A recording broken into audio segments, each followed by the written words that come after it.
ഐക്യരാഷ്ട്രസഭയിൽ നിന്ന് മോശം ടെലിപ്രോംപ്റ്ററും മോശം എസ്കലേറ്ററും മാത്രമേ ലഭിച്ചുള്ളൂ എന്ന് ട്രംപ് പരാതിപ്പെട്ട ഒരു സംഭവത്തെക്കുറിച്ച് പ്രസംഗത്തിനിടെ പരിഹസിച്ച് സ്പീക്കർ അമീർ ഒഹാന. വെടിനിർത്തൽ കരാറിന്റെ ഭാഗമായി ഹമാസ് 20 ഇസ്രായേലി ബന്ദികളെ കൈമാറിയതിന് പിന്നാലെയാണ് അമേരിക്കൻ പ്രസിഡന്റ് ഡൊണാൾഡ് ട്രംപ് ഇസ്രായേലിലെത്തിയത്.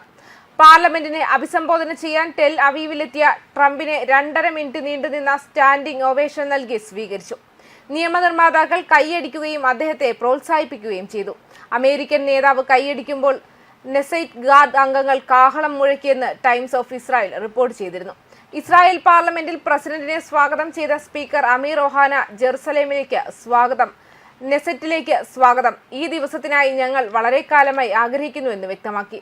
ഐക്യരാഷ്ട്രസഭയുടെ പൊതുസഭയിൽ ഐക്യരാഷ്ട്രസഭയിൽ നിന്ന് മോശം ടെലിപ്രോംപ്റ്ററും മോശം എസ്കലേറ്ററും മാത്രമേ ലഭിച്ചുള്ളൂ എന്ന് ട്രംപ് പരാതിപ്പെട്ട ഒരു സംഭവത്തെക്കുറിച്ച് ഒഹാന തന്റെ പ്രസംഗത്തിനിടെ പരിഹസിക്കുകയും ചെയ്തു.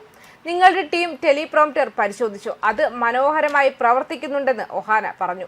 നിങ്ങൾ ഇസ്രായേൽ ജനതയുടെ മുന്നിൽ നിൽക്കുന്നത് മറ്റൊരു അമേരിക്കൻ പ്രസിഡന്റായല്ല, മറിച്ച് ജൂത ചരിത്രത്തിലെ ഒരു അതികായനായാണ്, ഒഹാന വ്യക്തമാക്കി.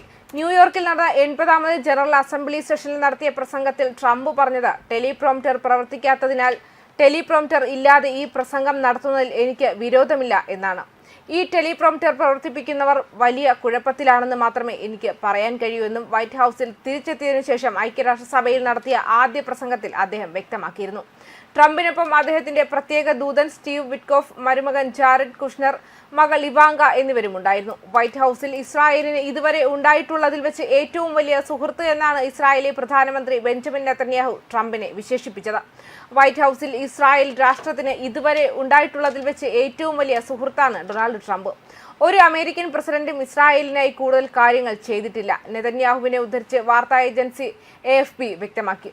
ഇസ്രായേൽ സന്ദർശനത്തിനെത്തിയ ട്രംപ് തിങ്കളാഴ്ച ടെൽ അവീവിലെ റെഡ് കാർപ്പറ്റിലേക്ക് എയർഫോഴ്സ് വണ്ണിലാണ് എത്തിയത്. ജെറുസലേമിലെ ഇസ്രായേൽ പാർലമെന്റിൽ നടത്തിയ പ്രസംഗത്തിനു ശേഷം വെടിനിർത്തൽ പദ്ധതി തയ്യാറാക്കുന്നതിനുള്ള ചടങ്ങിൽ പങ്കെടുക്കാൻ അദ്ദേഹം ഈജിപ്തിലേക്ക് പോകും. യുദ്ധം അവസാനിച്ചു, നിങ്ങൾക്ക് അത് മനസ്സിലായി. ഇത് വളരെ സവിശേഷമായ ഒരു സമയമായിരിക്കും. എല്ലാവരും ഒരേ സമയം ആർപ്പ് വിളിക്കുന്നു. മുമ്പൊരിക്കലും അങ്ങനെ സംഭവിച്ചിട്ടില്ല. ഇതിൽ പങ്കാളിയാകാൻ കഴിയുന്നത് ഒരു ബഹുമതിയാണ്. ഞങ്ങൾക്ക് അതിശയകരമായ ഒരു സമയം ലഭിക്കാൻ പോകുന്നു. വെടിനിർത്തലും ബന്ദിയാക്കൽ കരാറും ആഘോഷിക്കാൻ ഇസ്രായേലിൽ എത്തുന്നതിന് മുൻപ് ട്രംപ് പറഞ്ഞത് ഇങ്ങനെയാണ്: ജൂതന്മാരായാലും മുസ്ലിങ്ങളായാലും അറബികളായാലും എല്ലാവരും സന്തുഷ്ടരാണ്, എല്ലാവരും ഏകീകൃതരാണെന്ന് അവർ കാണുന്നത് ഇതാദ്യമാണ്. ഇസ്രായേലിന് ശേഷം ഞങ്ങൾ ഈജിപ്തിലേക്ക് പോകുന്നു. വളരെ ശക്തവും വലുതുമായ രാജ്യങ്ങളുടെയും വളരെ സമ്പന്നമായ രാജ്യങ്ങളുടെയും മറ്റും എല്ലാ നേതാക്കളെയും ഞങ്ങൾ കാണാൻ പോകുന്നു. അവരെല്ലാം ഈ കരാറിൽ പങ്കാളികളാണെന്നും അദ്ദേഹം കൂട്ടിച്ചേർത്തിട്ടുണ്ട്. ന്യൂസ് ഡെസ്ക് കർമ്മ ന്യൂസ്.